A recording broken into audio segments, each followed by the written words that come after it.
میں تو امی عائشہ صدیقہ رضی اللہ تعالیٰ عنہ نے عرض کیا یا رسول اللہ صلی اللہ علیہ وسلم اگر اس شب کو میں پالوں لیلۃ القدر کی رات تو اس میں کیا دعا مانگوں؟ تو حدیث میں آتا ہے کہ اللہ سے مغفرت مانگ لے، اللہم اغفر لی، یا اللہ میری مغفرت فرما دے۔ ویسے تمام صحابیات وہ تمام کے تمام جنتی ہیں، اللہ نے فرمایا کہ تمام صحابہ کے لیے جنت کا وعدہ ہے۔ لیکن السلام علیکم ورحمۃ اللہ وبرکاتہ۔ آج کا ٹاپک آپ کو معلوم تو ہوگا پہلے سے کہ لیلۃ القدر کی رات میں ہر مسلمان کی یہ کوشش ہوتی ہے کہ مجھے پورا ثواب مل جائے اور میری مغفرت ہو جائے۔ تو اللہ تعالیٰ نے یہ ہمارے لیے رکھی ہے، ہمارے جذبے کو، مسلمانوں کے جذبے کو دیکھتے ہوئے اللہ تعالیٰ نے یہ انعام کے طور پہ راتیں عطا فرمائی۔ صحابہ کرام رضی اللہ تعالیٰ عنہم اجمعین نے جب یہ سنا کہ سابقہ امتوں میں کہ کسی کی عمر 600 سال ہے، کسی کی 1000 سال، کسی کی 1000 سال سے زیادہ ہے، تو ہماری عمریں تو کم ہیں، تو پھر ہم ان کے ثواب کو تو نہیں پہنچ سکتے۔ پھر اللہ تعالیٰ نے یہ راتیں عطا فرما دی۔ لیلۃ القدر کی رات ہے، جیسے شب قدر بھی کہتے ہیں اسے۔ اور پھر فرمایا کہ جو شخص اس رات کو کھڑے یا بیٹھے یا قیام میں یا ذکر میں، قرآن شریف کی تلاوت میں، کسی بھی عبادت میں وہ مشغول ہے تو اسے بھی اللہ تعالیٰ اس کا عطا فرماتے ہیں اجر۔ اور حدیث میں آتا ہے کہ اللہ تعالیٰ نے اس کو رات کو جو لیلۃ القدر کی رات ہے طاق راتوں میں رکھا ہے۔ ہر وہ شخص جو 21 کی رات کو قیام کرتا ہے، اعتکاف کرتا ہے، 23 کی رات کو، یا معتکفین ہیں جو مساجد میں اعتکاف کرتے ہیں، ان کو تو پورا فائدہ مل جاتا ہے۔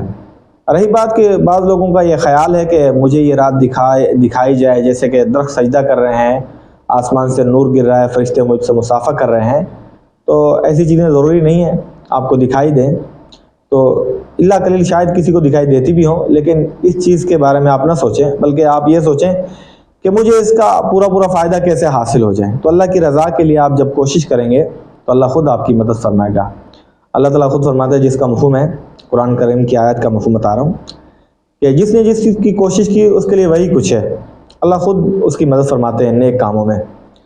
تو امی عائشہ صدیقہ رضی اللہ تعالیٰ عنہ نے عرض کیا یا رسول اللہ صلی اللہ علیہ وسلم اگر اس شب کو میں پالوں لیلۃ القدر کی رات تو اس میں کیا دعا مانگوں؟ تو حدیث میں آتا ہے کہ اللہ سے مغفرت مانگ لے، اللہم اغفر لی، یا اللہ میری مغفرت فرما دے۔ ویسے تمام صحابیات وہ تمام کے تمام جنتی ہیں، اللہ نے فرمایا کہ تمام صحابہ کے لیے جنت کا وعدہ ہے۔ لیکن اس رات میں کچھ چیزیں ہیں جن کی وجہ سے ان کی مغفرت نہیں ہوتی۔ اگر ہم اور آپ کوئی بھی ان چیزوں میں مبتلا ہے تو اس سے توبہ کر لیں، اور یہ چیزیں ویسے ہی ٹھیک نہیں ہیں۔ کہ فرماتے ہیں کہ اس میں ایک وہ شخص جو مستقل شراب پیتا ہو، اس رات اس کی مغفرت نہیں ہوتی۔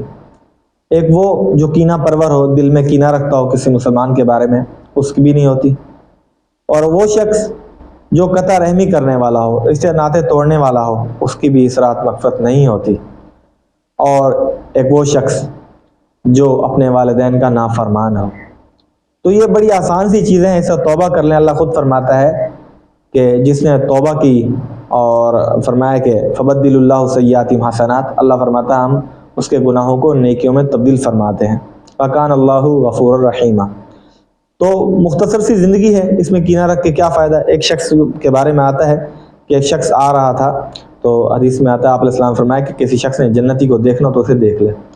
تو ایک شخص کو تجسس ہوا تو وہ ان کے پاس ٹھہر گیا جا کے 3 دن کے لیے، اور اس کوشش میں تھا کہ میں بھی دیکھ لوں یہ کون سے عمل کرتا ہے تاکہ میں بھی وہ عمل کر لوں اور مجھے بھی جنتی ہونے کا شرف مل جائے۔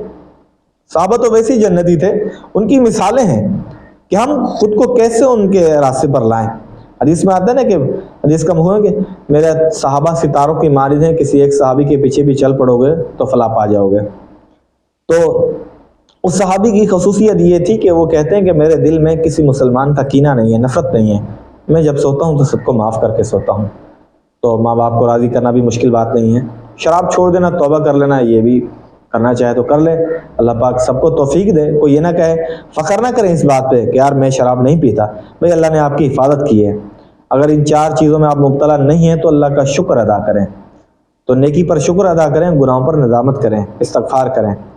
اور حدیث میں آتا ہے کہ آپ علیہ السلام نے فرمایا کہ میں دن میں 70 سے زیادہ مرتبہ استغفار کرتا ہوں. تو ہمارے لیے کتنا ضروری ہے استغفار کرنا. استغفار کا مطلب ہوتا ہے اے اللہ مجھے معاف فرما دے, میری مغفرت فرما دے. جب بھی دعا مانگے سب سے پہلے الحمدللہ سے شروع کریں اور درود شریف پڑھیں, اور ایک لفظ ضرور اس میں شامل کریں کہ میرے چھوٹے بڑے گناہ معاف فرما, کیونکہ ہم تو گناہوں سے پاک نہیں ہیں نا. گناہوں سے پاک تو صرف انبیاء اور ملائکہ ہوتے ہیں, فرشتے ہوتے ہیں. ہم تو سارے گناہگار انسان ہیں. تو اس لیے چھوٹی بڑی غلطیاں ہر انسان میں ہوتی ہیں, تو توبہ ہر وقت کرنی چاہیے ہمیں. تو اگر ان 4 چیزوں میں ہم مبتلا ہیں, جیسے کہ میں نے آپ کو بتایا ہے, آپ نے سنا بھی ہوگا اس کو, یہ ہماری یاد دہانی کے لیے, کوئی نئی بات نہیں ہے جو میں کر رہا ہوں حدیث میں, بلکہ اللہ تعالیٰ خود فرماتے ہیں کہ اے نبی صلی اللہ علیہ وسلم آپ ایمان والوں سے مذاکرہ کرتے رہا کریں, یہ مذاکرہ ان کے ایمان کو نفع دیتا ہے. اور حدیث میں آتا ہے کہ دلوں کو بھی زنگ لگ جاتا ہے جیسے کہ لوہے کو پانی لگنے سے زنگ لگ جاتا ہے. اور صحابہ نے عرض کیا کہ دل کا زنگ کیسے اترے گا؟ تو حدیث میں آتا ہے, فرمایا کہ اکثر موت کو یاد کرنا, قرآن شریف کی تلاوت کرنا. تو اس لیے جب ہمارا نیکی کرنے کو دل نہ کرے اور نماز پڑھنے کو دل نہ کرے تو سمجھ لو کہ ہمارے دل زنگ آلود ہو چکے ہیں. پھر موت کو یاد کریں کہ موت اس لیے یاد ہو کہ یار مرنا بھی ہے, اللہ کو جواب بھی دینا ہے. اب جو لوگ مر چکے ہیں آپ قبرستان میں جا کر دیکھیں, وہ لوٹ کر ابھی نہیں آنے والے, اور یہاں کتنی زندگی انہوں نے گزاری ہے, آگے قیامت تک کا عرصہ انہوں نے وہاں رہنا ہے. تو اس لیے کوشش کریں کہ آخرت ہماری اچھی سے اچھی ہو جائے, اور اس کے لیے اللہ تعالیٰ نے یہ راتیں عطا فرمائی کہ ایک رات 1000 مہینوں سے زیادہ ثواب رکھنے والی ہے. اس رات میں جو شخص جماعت کے ساتھ عشاء اور فجر پڑھتا ہے اسے بھی اللہ اس کا اجر عطا فرماتے ہیں.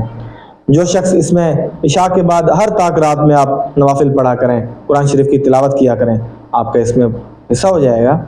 تو اس لیے مایوس کوئی نہ ہو, مایوسی حرام ہے, مایوسی کفر ہے.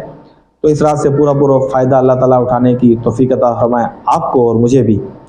اور خاص کر جو ہے نا اس رات میں جو ہے نا دعا جو بندہ مانگے تو مجھے بھی اپنے دعاؤں میں یاد رکھے.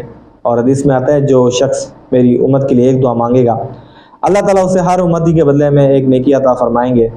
اور فرمایا کہ جو کسی مسلمان کی غیر موجودگی میں اپنے بھائی کی دعا کرتا ہے تو ایک فرشتہ کہتا ہے کہ اللہ تجھے بھی یہ عطا فرمائے جو اس کے لیے آپ مانگ رہے ہیں.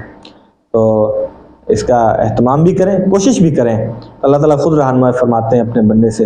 اور ایک چیز آپ کو بتاتا چلوں کہ اس میں جو ہم فطرانہ ادا کرتے ہیں رمضان المبارک کے آخری میں, یا چاند رات کو دیتے ہیں, یا 27 یا کسی بھی دن کو رمضان کے ختم ہونے سے پہلے, لیکن کوشش کریں کہ وہ آپ پہلے ادا کر دیا کریں. کہ جن لوگوں کو ہم کبھی فطرانہ دیتے ہیں یا آپ دیتے ہوں گے تو وہ اس انتظار میں ہوتے ہیں کہ یار یہ بندہ کب مجھے فطرانہ دے اور میں جا کے اپنے بچوں کے لیے اپنے لیے کپڑے اور جوتے لے لوں. تو بلکہ اسے فطرانے سے تھوڑا ایکسٹرا دے دیا کریں, تو اللہ تعالیٰ بھی آپ کو بے شمار عطا فرمائے گا. اللہ خود فرماتا ہے کون ہے جو مجھ سخی کو قرض دے کہ میں اسے بہت زیادہ عطا کروں. تو دیکھو سب کچھ ہے تو اللہ تعالیٰ کا نا, زمین آسمان کے اندر جو کچھ اللہ نے پیدا کیا ہے. اور اللہ فرماتا ہے اور میرے نزدیک اس کی کوئی قیمت نہیں ہے, ایک مچھر کے پر کے برابر بھی یہ دنیا میرے نزدیک نہیں ہے. اللہ نے فرمایا اس دنیا کو ویسے میں نے ختم کر دینا ہے. تو جتنی بھی چیزیں ہمارے پاس ہیں یا آنے والی ہیں یا ملنے والی ہیں وہ اللہ تعالیٰ کی رحمت سے ہوتی ہیں, اللہ تعالیٰ کی مہربانی سے ملتی ہیں. صرف یہ ہمیں آزمانے کے لیے اللہ تعالیٰ عطا فرماتے ہیں کہ دیکھتا ہوں یہ بندے کو مال دوں, کیا یہ کنجوس ہوتا ہے یا اور سخاوت کرتا ہے. سخی کو زیادہ عطا فرماتے ہیں اللہ تعالیٰ. سورہ حدید میں آتا ہے کہ دنیا میں کوئی بھی مصیبت نہیں آتی وہ اس سے پہلے لکھی ہوئی ہوتی ہے. کوئی شخص مرتا ہے تو وہ بھی پہلے لکھا ہوتا ہے. اور اللہ فرماتا ہے جو چیز تمہیں دے دی گئی ہے اس چیز سے گھمنڈ میں نہ آئیں. اللہ فرماتا ہے یہ تمہاری کوششوں سے تمہیں نہیں ملا, یہ اللہ نے دیا ہے. تو اگر ایسا ہوتا تو دیکھو نا, کوئی بادشاہ کے گھر میں پیدا ہو رہا ہے چاہے وہ معذور ہے لیکن ساری دولت اس کے گھر میں پہلے سے اویلیبل ہے, یہ اللہ نے اسے پیدا کیا. وہاں پر کسی کو غریب کے گھر میں پیدا کر رہا ہے. یہ نظام چلانے کے لیے اللہ نے مختلف جگہوں پر ہمیں پیدا کیا, ایک دوسرے کا تعارف کرانے کے لیے کیا. اور اصل جو ہمارا گھر ہے اللہ کی رحمت سے, اللہ کی مہربانی سے وہ جنت ہے. اللہ سب کو اپنی رحمت سے لے جائے جنت میں. تو آخرت کی فکر میں رہا کریں. اور اللہ تعالیٰ خود فرماتا ہے جس کا مفہوم ہے کہ اے نبی صلی اللہ علیہ وسلم آپ ایمان والوں سے مذاکرہ کرتے رہا کریں, یہ مذاکرہ ان کے ایمان کو نفع دیتا ہے. تو یہ ایک مذاکرہ ہے, کوئی نئی بات نہیں کر رہا میں, صرف یاد دہانی کہ لیلۃ القدر کی رات آنے والی ہے, اس میں ہم بہت سے عبادت کریں اور اللہ کو راضی کرنے کی کوشش کریں. ماشاءاللہ, جزاک اللہ. اور ایک بات آپ سے آخری عرض کرتا چلوں کہ میری یہ پہلی ویڈیو ہے ویسے، اور کوئی بھی اسلامک چینل ہے آپ اسے فالو کریں، اسے سبسکرائب کریں، کیونکہ یہ آپ کے لیے صدقہ جاریہ بنتا ہے۔ اور کسی ایسے چینل کو آپ فالو کرتے ہیں یا سبسکرائب کرتے ہیں جس پر کوئی گناہ کا خدشہ ہے تو ان سے آپ گریز کریں، کیونکہ یہ آپ کے مرنے کے بعد بھی یہ کھاتا چلتا رہے گا، ورنہ اللہ فرماتا ہے سورہ یاسین میں کہ آپ کے جو آثار رہ جاتے ہیں نا تو ہم اس کو بھی قلم بند کر لیتے ہیں۔ اللہ فرماتا ہے کہ یہ پھر بلکہ آپ خود سمجھدار ہیں کہ جیسے کہ حابیل اور قابیل کا واقعہ ہے حضرت آدم علیہ السلام کے بیٹے کا، کہ انہوں نے اپنے بھائی کو قتل کیا۔ حدیث میں آتا ہے کہ قیامت تک جتنے بھی قتل ہوں گے تو جس نے قتل شروع کیا نا تو اس کا اس میں حصہ پڑتا رہے گا۔ تو ہر نیک کام جو لوگ کر رہے ہیں اگر آپ اس میں ان کے شریک ہیں، ان کا ساتھ دیتے ہیں تو آپ کو بھی اس کا اجر ملتا رہے گا۔ ماشاءاللہ، جزاک اللہ۔ السلام علیکم ورحمۃ اللہ وبرکاتہ۔ پاکستان زندہ باد۔